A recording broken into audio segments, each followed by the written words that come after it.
ये हमारे साथ धोखा है। सनातन को ख़त्म करने की साजिश, सनातन को भ्रष्ट करने की साजिश, ये इंटरनेशनल साजिश है और जिसमें भारत के कुछ राजनीतिक दल भी शामिल हैं। विदेशी ताकतें ये चाहती हैं कि भारत कमज़ोर हो और उन्हें लगता है कि भारत तब तक कमज़ोर नहीं हो सकता है जब तक सनातन शक्तिशाली है। जो सनातन को भ्रष्ट करना चाहते हैं, जो सनातन को गाली देते हैं, उनके साथ कौन खड़ा है?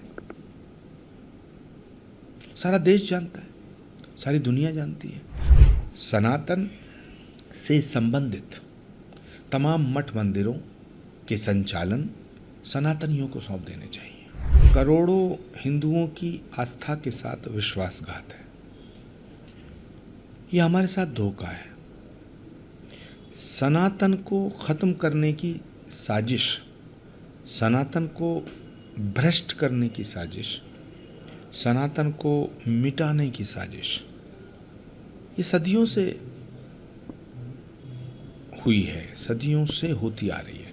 लेकिन ये इंटरनेशनल साजिश है और जिसमें भारत के कुछ राजनीतिक दल भी शामिल हैं, भारत के कुछ राजनेता भी शामिल हैं जो सनातन को मिटाना चाहते हैं। कौन हो सकते हैं?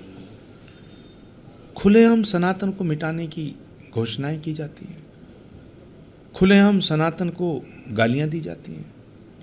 कांग्रेस पार्टी के अध्यक्ष उनके सुपुत्र हैं प्रियांक खड़गे, कैबिनेट मिनिस्टर हैं कर्नाटक में।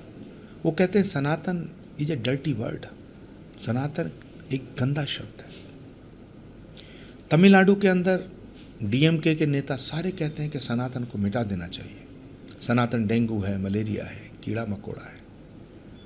और दुर्भाग्यपूर्ण बात यह है कि कांग्रेस जैसी पार्टी सनातन को मिटाने वालों के साथ खड़ी है। तो सनातन को मिटाने की एक साजिश हो रही है, इसका पर्दाफाश होना चाहिए। ये इंटरनेशनल साजिश है क्योंकि विदेशी ताकतें ये चाहती हैं कि भारत कमज़ोर हो और उन्हें लगता है कि भारत तब तक कमज़ोर नहीं हो सकता है जब तक सनातन शक्तिशाली है।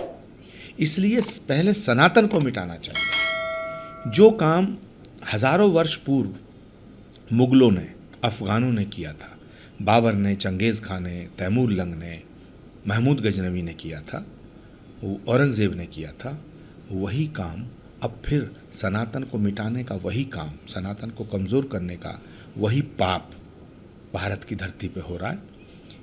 मैं इसकी उच्च स्तरीय जांच की मांग करता हूँ। क्या आप ये कहना चाहते हैं कि जो सनातन को गाली देने वाले हैं, जैसे कांग्रेसियों ने काफ़ी अपमानजनक टिप्पणियां की थी सनातन पर, वो इस साजिश में शामिल हैं? मैं नहीं कहना चाहता कुछ। हमारे शास्त्रों में एक सूत्र आता है, प्रत्यक्षम किम प्रमाणम। प्रत्यक्ष को प्रमाण की आवश्यकता नहीं होती है। आप बताइए ना, जितने लोग सनातन को मिटाना चाहते हैं, जो सनातन को बर्बाद करना चाहते हैं, जो सनातन को भ्रष्ट करना चाहते हैं, जो सनातन को गाली देते हैं, उनके साथ कौन खड़ा है? सारा देश जानता है, सारी दुनिया जानती है।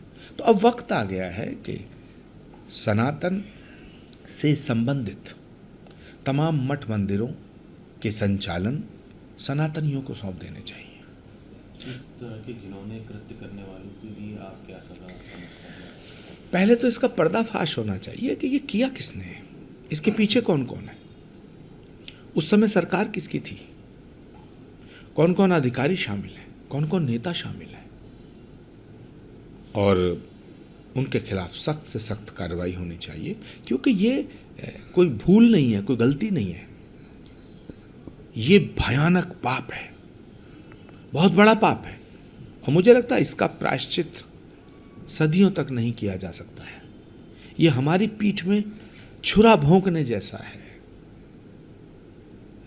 भारत के प्रधानमंत्री जी से मैं निवेदन करना चाहता हूं कि जल्दी से जल्दी हाई लेवल कमेटी का गठन करके इसका